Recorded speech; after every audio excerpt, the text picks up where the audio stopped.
Officials of Sultans Muhammad Tughlaq. Sultan Muhammad Tughlaq appointed Aziz Kumar, a wine distiller, Firoz Hazam, a barber, Bank, Tabaka, a cook, and two gardeners, Lada and Pira, to high administrative posts.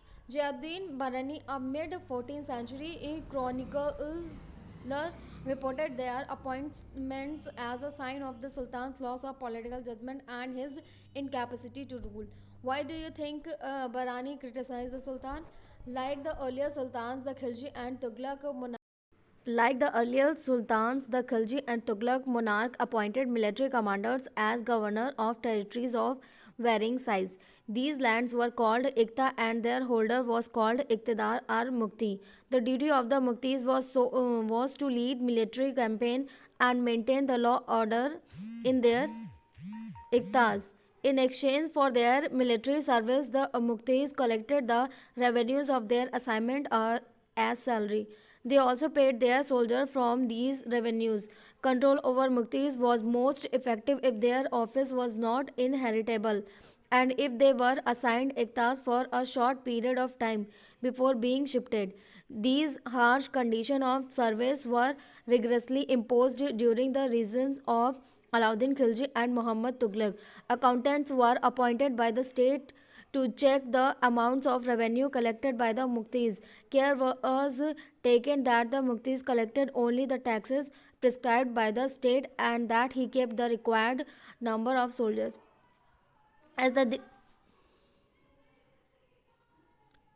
Delhi sultans brought the hinterland of the cities under their control. They forced the landed chieftains, the Samanta aristocrats, and rich landlords to accept their authority.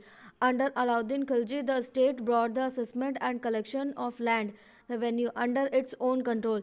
The rights of the local chieftains to levy taxes were cancelled and they were also forced to pay taxes.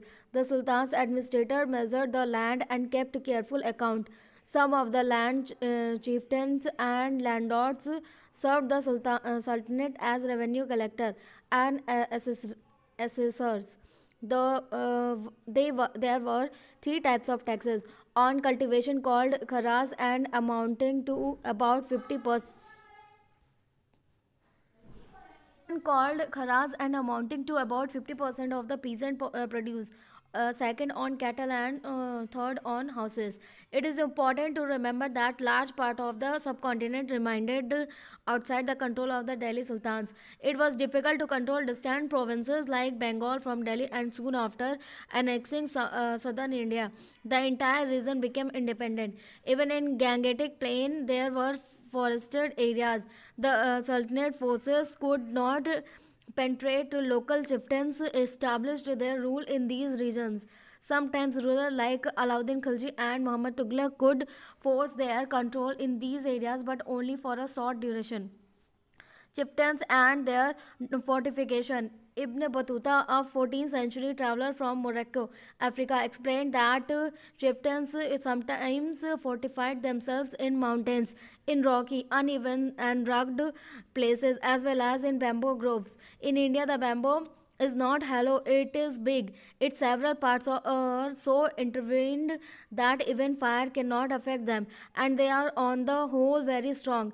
The chieftains lives in these forests which serve them as ramparts, inside which are their cattle and their crops. There is also water from them within, that is, rainwater which collect there. Hence they cannot be subdued except by powerful armies who entering these forests cut down the bamboos with specially prepared instruments. Describe the way in which the Mongols under Genghis Khan invaded Transylvania in northeast Iran in 1219. Sorry, it's 12,019, and Delhi Sultanate faced their onslaught soon after. Mongol attack on the Delhi Sultanate increased during the reign of Alauddin Khilji and in early years of Muhammad Tughlaq rule. This forced the two rulers to mobilize a large standing army in Delhi, which posed a huge administrative challenge. Let us see how the sultans dealt with this. Alauddin Khilji, Muhammad Tughlaq. Attack twice in 12,000 1999, 13,000 and 13,002 as a defensive measures. Alauddin Khilji raised a large standing army. Muhammad Tughlaq, the Sultanate was attacked in the early years of Muhammad Tughlaq's reign. The Mongol armies was defeated. Muhammad Tughlaq was confident about the strength of his army and his resources to plan an attack on Taxonia. He therefore raised a large standing army. Alauddin constructed a new garrison town named Sri for his soldiers. See map on. Rather than constructing a new garrison town, the oldest of the four cities of Delhi Kona was emptied of its resident and soldier garrisoned there. The residents of old city were sent to the new capital of Daulatabad in the south. The soldier had to feed. This was done through the produce collected as tax from land between the Ganga and Yamuna. Tax was fixed at percent of the peasants' yield. Alauddin Khilji. Produce from the same area was collected as tax to feed the army, but to meet the need of a large number of soldiers, or sultan levied additional taxes. This coincided with famine in the area. Muhammad Tughlaq, who had done Muhammad Tughlaq. Next, the soldier had to be paid. Alauddin chose to pay his soldiers' salaries in cash rather than iktas. The soldier would buy their supplies from merchants in Delhi. It was thus feared that merchants would raise their prices. To stop this, Alauddin controlled this price of goods in Delhi. Prices were carefully served by officers, and merchants who did not sell at prescribed rates were punished. Muhammad Tughlaq also paid his soldiers cash salaries, but instead of controlling prices, he used a token currency somewhat like peasant day paper currency, but made out of cheap metals, not gold and silver. People in the 14th century did not trust these coins. They were very smart. They saved their gold and silver coins and paid in all their taxes to the state with this token currency. This cheap currency could also be counterfeited easily. Alauddin's administrative measures were quite successful, and chroniclers praised his regimes for its cheap prices and efficient supplies of goods in the market. He successfully withstood the threat of Mongols' invasions. Muhammad Tughlaq's administrative measures were a failure. His campaign into Kashmir was a disaster. He then gave up his plans to invade Taxonia and disbanded his large army. Meanwhile, his administrative measures created complications. The shifting of people, Daulatabad was resented. The raising of taxes and famine in the Ganga Yamuna belt led to a widespread rebellion, and finally, the token currency had to be recalled. In this list of Muhammad Tughlaq's failure, we sometimes forget that for the first time in the history of the Sultanate, a Delhi Sultan planned a campaign to capture Mongol territory. Unlike Alauddin's defensive measures, Muhammad Tughlaq's measures were conceived as a part of military offensive against the Mongols. The Sultanate in the 15th and 16th centuries. Take a look at table 1 again. You will be noticed that after the Tughlaqs, the Sayyid and Lodi dynasties ruled from Delhi and Agra until 15,026. By then, Jaunpur, Bengal, Malwa, Gujarat, Rajasthan, and entire South India had independent rulers who established flourishing state and prosperous capitals.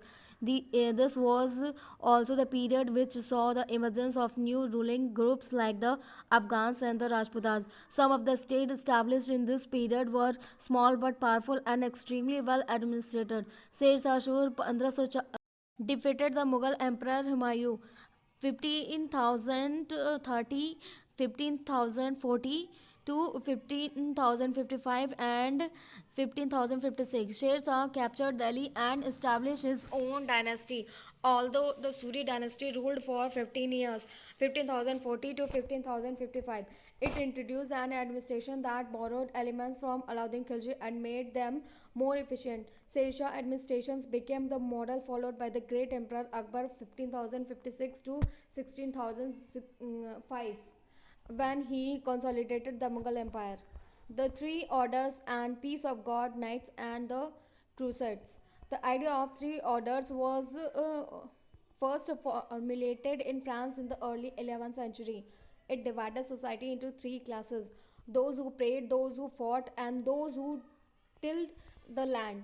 This division of society of three orders was supported by the church of consolidate its dominant rule in society. This helped the emergence of new warrior group called knights. The church patronized this group and used them to propagate their idea of peace of God. The attempt was so direct warriors away from conflict among themselves and sent them instead on a campaign against the Muslims who had captured the city of Jerusalem.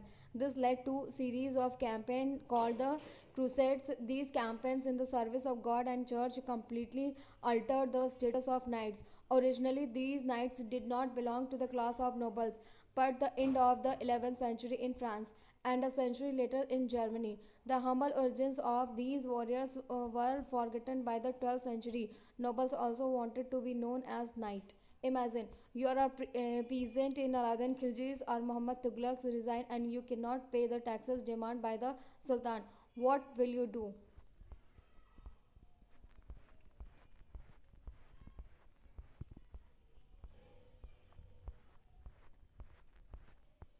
Thank you.